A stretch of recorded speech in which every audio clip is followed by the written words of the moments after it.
Bem, pessoal, vamos ver agora a segunda parte dos fundamentos estatísticos para análise estática de instrumentos. A aula de hoje vai falar sobre uma breve introdução e as características estáticas dos instrumentos que a gente vai ver agora são sensibilidade, resolução, incerteza, linearidade estática, limiar, histerese e as questões relativas à calibração de instrumentos. A gente até falou um pouco disso na última aula, mas a gente vai ver isso mais a fundo na aula de hoje. Uma coisa é a análise estática para verificar o desempenho num estado estacionário. Outra coisa é a gente estabelecer a relação entre a grandeza a ser medida e o sinal de saída do sensor e como é que isso varia conforme varia o valor da entrada. Então a gente precisa definir as características de instrumentos para descrever suas propriedades fundamentais e satisfazer especificações de uma determinada aplicação. O que isso quer dizer? O instrumento ele tem que ser o mais fidedigno com relação à grandeza que está sendo medida. Mas se um instrumento acaba tendo comportamento distinto para uma variação da entrada, isso tem que ser conhecido para que a gente possa calcular o valor adequado da saída. Se a gente pegar o LM35, foi o sensor que a gente usou no módulo 1, a gente vai ver que variando a temperatura do ambiente, varia o erro desse próprio sensor. O erro típico é de meio grau, vai de meio a meio. Para o LM35A, para o LM35 normal que a gente estava usando é de 1 grau o erro. Se ele indica 25 graus, ele pode estar a 26 ou a 24. É isso que isso está falando. À medida que a temperatura aumenta, esse erro aumenta. Por exemplo, a 150 graus, o erro é de 1,5 grau para cima e para baixo. Da mesma forma, para menos 50 graus, o erro é de 1,5 grau acima e 1,5 grau abaixo. Como é que o pessoal da Texas conseguiu descobrir isso a ponto de colocar no manual do sensor? Bem, ele levantou a sensibilidade do instrumento, que é a variação do valor da saída em estado estacionário por uma variação de entrada também em estado estacionário. Se o valor da sensibilidade SE é independente da entrada, eu tenho um comportamento estático linear. Se ela é dependente da entrada, eu tenho um comportamento estático não linear, como é o caso do LM35. Daí, a sensibilidade vai ser a variação da saída, um dq0, sobre a variação da entrada, um dqi. Também pode ser um limite do ΔQi tendendo a zero, de ΔQ0 sobre ΔQi. E as entradas de interferência e modificadoras alteram a sensibilidade do instrumento. Então, dada uma entrada, eu vou ter uma saída e devido a entradas de interferência ou modificadoras, eu vou ter uma variação dessa saída em função da entrada de diversas formas. Ela pode aumentar de uma maneira constante à medida que varia a entrada, pode ser totalmente não linear e eu posso ter uma incerteza da sensibilidade em função do valor da entrada. Tem aqui um exemplo. O sensor de pressão. A gente já viu que a saída Y sobre a pressão P0 é uma constante. Ela é independente do P0. Mas esse instrumento sofre influência da temperatura. Com um P0 igual a zero, uma variação de temperatura provoca a dilatação da escala da alavanca, gerando uma saída diferente de zero. E também gera uma mudança de sensibilidade devido à dilatação da escala. Dessa forma, a gente vai ter que fazer ensaios para verificar como é que a temperatura interfere no nosso instrumento. A gente fixa a pressão, por exemplo, P0 igual a zero, e varia a temperatura e mensura qual é a saída do sistema. a gente vai dividir a escala y de acordo com a variação acima, ou seja, mensurando a temperatura, a gente adequa a saída y, ou para mais ou para menos, dependendo do valor da temperatura que a gente se encontra, e aplica um algoritmo de correção. É bom frisar que, para que a gente possa fazer esses ensaios, tem que ter uma câmara com temperatura controlada, e isso é muito caro. Outra coisa que a gente pode fazer é, para cada valor de P0, na faixa de P mínimo a P máximo, variar ΔT numa faixa de uso T máximo e T mínimo. Os ensaios são realizados para cada valor de P0 em uma câmara de temperatura controlada. De novo, isso aí também demanda tempo, dinheiro para montar essa câmara. A gente vai ter uma saída Y em função da temperatura, uma sensibilidade em função da temperatura, vezes a pressão em função da temperatura, e daí a gente vai gerar a sensibilidade em função da temperatura. A sensibilidade nominal pode ser estimada estatisticamente com um intervalo de confiança especificado para o sistema de medição, e ao invés de eu usar esta curva em vermelho, a gente usa uma sensibilidade nominal devido à variação de temperatura. Para que a gente possa trabalhar com sensores no que diz respeito à sensibilidade, a gente tem que conhecer primeiro a faixa de operação, que é o intervalo definido da entrada mínima e entrada máxima do sistema. Se os limites são iguais, o mínimo é o inverso do máximo, é menos o máximo, eles são denominados fundos de escala e são escritos como mais ou menos no valor do fundo de escala. A resolução é a menor variação de entrada que pode ser observada na saída. O sinal analógico tem teoricamente resolução zero, porém interferências degradam sua resolução. O sinal digital tem resolução finita, correspondente ao menor incremento digital que pode ser observado na saída. Um Arduino trabalha com 10 bits. Nesse caso, as entradas têm resolução de 1 sobre 2 elevado a décimo. A gente vai ver esse mesmo erro em análise dinâmica de instrumentos e diz respeito ao erro de quantização. Agora eu tenho uma pergunta aqui. Se o sensor de temperatura avalia uma faixa de operação de 0 a 100 graus, qual a variação de entrada mínima para obter uma alteração da temperatura do sensor se eu estou usando um Arduino para colher esses dados? Bem, se eu tenho 10 bits, uma variação em x vai ter que ser correspondente a 1024 para 100 graus. Seria 0, 100 menos 0. Então, 100 graus vão ter 1024, que são os 10 bits do Arduino. Uma variação vale x, x vai ser 0,097 graus Celsius. Vamos falar agora o que é uma faixa linear do sensor. É um subintervalo da faixa de operação onde a sensibilidade é admitida constante, como valor nominal. Então, a gente está vendo na faixa A em azul que a sensibilidade é idêntica à nominal, a gente tem um erro nulo. E na faixa B em vermelho, a gente tem uma sensibilidade diferente da nominal, mas com erro limitado a ΔSE. Por isso, a gente consegue ter aqui admitir que a faixa B também trabalha linearmente, apesar dessas variações da sensibilidade.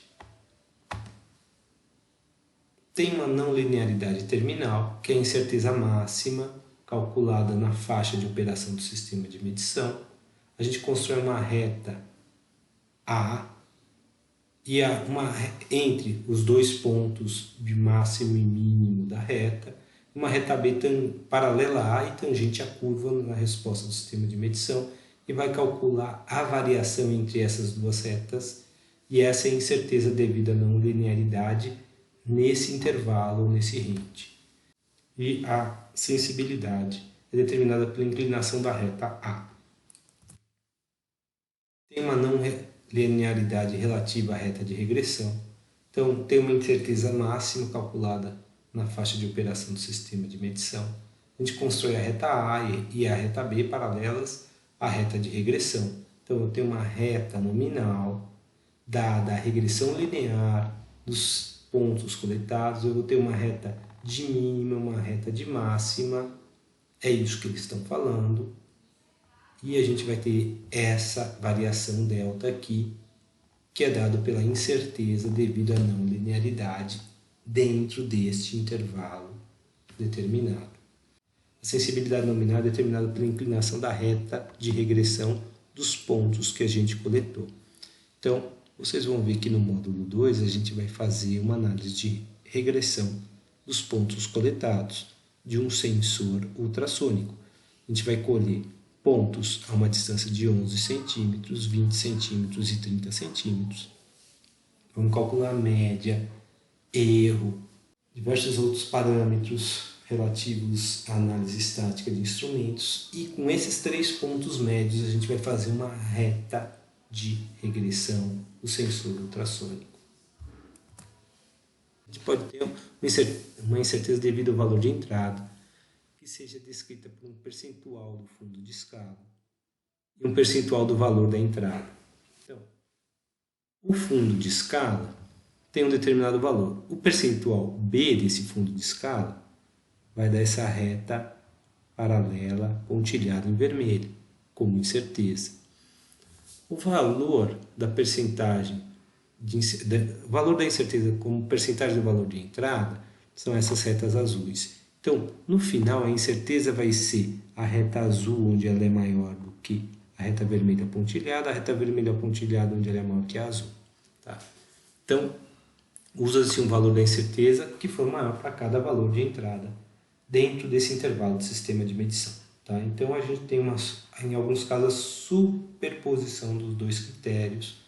Então, a gente soma ou subtrai os erros, tanto devido ao fundo de escala quanto ao valor de entrada. A resolução e incerteza. A resolução do sistema de medição pode ter valores diferentes para cada nível de entrada. Essa característica é determinada em ensaios realizados, fixando os valores de entrada e aplicando variações nessa entrada. O menor valor da variação da entrada, que gera uma variação de saída, é dito como resolução do sistema de medição. Alguns fabricantes fornecem o valor da resolução expresso em percentagem do fundo de escala. Por exemplo, uma célula de carga de 500 newtons, fundos de carga de 500 newtons com resolução melhor que 1% do fundo de escala, ou seja, a resolução do sistema é 1% de 500, ou seja, 5 newtons. A menor entrada que ele consegue perceber é de 5 newtons nessa célula de carga. Incerteza expressa os limites do intervalo de confiança. O valor depende do fundo de escala e das características dos construtivos do sistema de medição, por exemplo, um voltímetro da HP do tipo 3456A de 6 dígitos, para o fundo de escala de 1 volt, a incerteza é de mais ou menos 0,0012% da leitura, mais 5 contagens do LSD ou do dígito de menor valor. O LSD, no caso de 6 dígitos, é o 6º dígito nesse voltímetro. Então, até 1 volt DC, eu vou ter uma incerteza de 0,00012 volts, que é 0,0012%, escrito sem porcentagem, mais 5 vezes o 6º dígito, ou 0,000005 volts. No final, a incerteza é de 0,000017 volts, porque ele se soma. Isso vai estar descrito nas características técnicas do instrumento. Limiar ou threshold é o menor valor da entrada a partir do zero que pode ser detectado no sistema de medição. Resolução é para qualquer ponto da entrada, limiar é especificamente a partir do zero. Tá? Então, é o valor da resolução para a entrada igual a zero. Essa é a diferença de limiar para resolução. Limiar é uma resolução específica. Esterese é a diferença da saída para cada entrada, quando essa é atingida de forma crescente ou decrescente. Essa característica produz uma incerteza no valor de Q0, sendo provocadas por deformações, atritos viscosos e secos, amortecimento interno, propriedades elétricas e magnéticas do componente do sistema de medição. Bem, a gente não vai trabalhar com limiar, resolução e esterese no módulo 2. A gente vai trabalhar com esterese, se eu não estou enganado, no módulo 5, quando a gente for trabalhar com o taco gerador. E aí a gente vai ter esterese e também no módulo 7 com o sensor potenciométrico. Eu acho que é módulo 7. Posso estar enganado, mas é o potenciômetro. Calibração estática. É um procedimento experimental para determinar a função de transferência efetiva do sistema de medição, no caso, a sensibilidade, comparando a medida da saída com valores padrões de entrada e os resultados obtidos permitem determinar a sensibilidade, como eu falei. A gente está fazendo isso no módulo 2. Eu tenho valores padrões de entrada, coloquei um anteparo numa distância conhecida, mensurada por uma fita métrica com resolução de 1 milímetro, então o erro é de 0,5 milímetros. E a gente está usando o sensor ultrassônico para mensurar essa distância.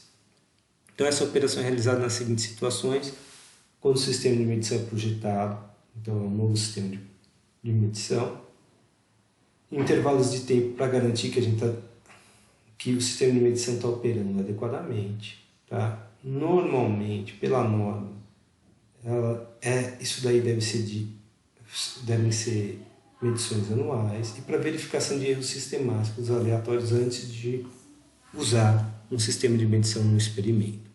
No nosso caso, a gente só fez o módulo 2 para a gente ver como é que a gente faz uma calibração estática.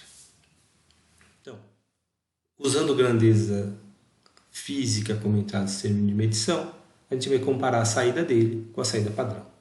Os padrões têm que ter incertezas pelo menos 5 vezes menores que as desejadas. Outra forma, nós vamos usar um sistema de medição cujas saídas são comparadas ao sistema de medição a ser calibrado para o mesmo valor de entrada, aplicado simultaneamente às duas entradas. O sistema de medição padrão tem que ter, de novo, incertezas pelo menos 5 vezes menores que a desejada no sistema de medição. Os procedimentos. A gente tem que ter um espaçamento entre as medidas. Caso o sistema de medição tenha comportamento linear, o intervalo de entrada igual, baseado no fundo de escala, tem que ser dividido em subintervalos iguais. O número de subintervalos é determinado por um critério estatístico mínimo de 10. Caso o comportamento seja não linear, o tamanho dos subintervalos pode ser variável, sendo menor na faixa em que o gradiente da variação da saída pela entrada seja elevado. O número de medidas por entrada deve ser definido em função da característica estatística dos dados, por um determinado intervalo de confiança, com o nível de probabilidade desejado, que normalmente é 95%. Esterese, as entradas são aplicadas de forma crescente e decrescente, são medidas as saídas para os dois casos, resolução e limiar para cada valor de entrada determinado o menor valor da entrada capaz de produzir uma variação de Q0. Esses ensaios devem ser realizados após a obtenção da função de transferência do sistema de medição. As etapas: definir o objetivo do teste de funcionamento, os tipos de ensaios, e que normas a gente deve utilizar, a identificação do sistema de medição, como as características metrológicas, princípios de funcionamento, módulos e componentes constitutivos, estados de conservação, condições de operação. Vamos selecionar os padrões, as incertezas máximas admissíveis têm que ser 5 vezes menos do que a desejada para o sistema de medição ser calibrado. Preparo o experimento, um planejamento de cada ensaio, definição do fundo de escala, construção e montagem dos dispositivos auxiliares, definição da forma de aquisição e de armazenagem dos dados. A gente executa os ensaios, processa e analisa os resultados e gera um relatório técnico. Bem, a gente não vai fazer tudo isso nessa disciplina, mas é bom vocês saberem que é dessa forma que a gente faz uma calibração estática do instrumento, mas a gente vai fazer partes de cada uma dessas coisas. Como a gente está fazendo tudo isso de forma remota, não dá para vocês prepararem os instrumentos, nem executar os ensaios, porque a gente está focando no processamento e análise dos resultados. Basicamente é isso que a gente consegue fazer numa aula remota de instrumentação. E a preparação do relatório técnico. Aqui tem um exemplo de uma calibração de uma célula de carga. O método direto. Eu tenho a célula de carga, coloco uma massa padrão na faixa de mais ou menos 170 newtons. Esse é o intervalo de trabalho. Condiciono o sinal no canal 2 dessa célula de carga e mensuro isso através do voltímetro HP 3456A. Vou calcular a média e variância das leituras desse sinal. Os tipos de ensaio são de compressão e tração com carga e descarga. A gente vai selecionar as massas padrões com incerteza de mais ou menos 1 grama. Para o ensaio de compressão, eu vou colocar as massas. A primeira de 0,996 kg. O segundo ensaio é essa 996 mais uma segunda carga, dando um total de 1,982. Terceiro, acrescento uma terceira carga, o valor total vai ser 3,962. Quarto, 6,448. Quinto, 11,442. E o sexto, 16,478. Depois eu vou retirando as cargas de compressão na mesma sequência. Na verdade, na sequência contrária que foram colocadas. No ensaio de tração, as massas são levemente diferentes, estão descritas aí no slide. Na compressão, a gente vai colocando as massas em cima. Na tração, a gente vai usar um suporte com uma haste, tudo isso com peso de 0,035 kg, e acrescentando as massas no sistema. Os ensaios são realizados com adição e retirada das massas, e os vetores da massa de compressão e massa de tração está descrito aqui embaixo, já em newtons. Então a gente pegou o valor em quilo e multiplicou pelo valor do G. A gente tem 30 leituras de cada massa colocada. A gente vai calcular média de compressão, média de compressão ou tração na carga, média de compressão ou tração na descarga. Esse Czinho no final é carga, Dzinho é descarga, com intervalos com 95% de confiança vão ser os D de tração ou compressão de carga, D de tração ou compressão de descarga. Estão descritos aqui nas tabelas de compressão e nas tabelas de tração. Então a gente obteve esse resultado de média e os erros correspondentes. Agora a gente vai fazer a análise dos resultados através de uma regressão linear. A gente cria uma matriz de resultado de compressão e tração no carregamento, resultado de compressão e tração no descarregamento. Há um resultado que é a média dos dois, cria um conjunto de dados de entrada em X e usa a função regress para tanto os resultados globais de carga, descarga e carga, descarga. PRG, C, D ou G vai conter o offset e a sensibilidade, o int 95 vai conter os intervalos de confiança e o res vai conter os resíduos.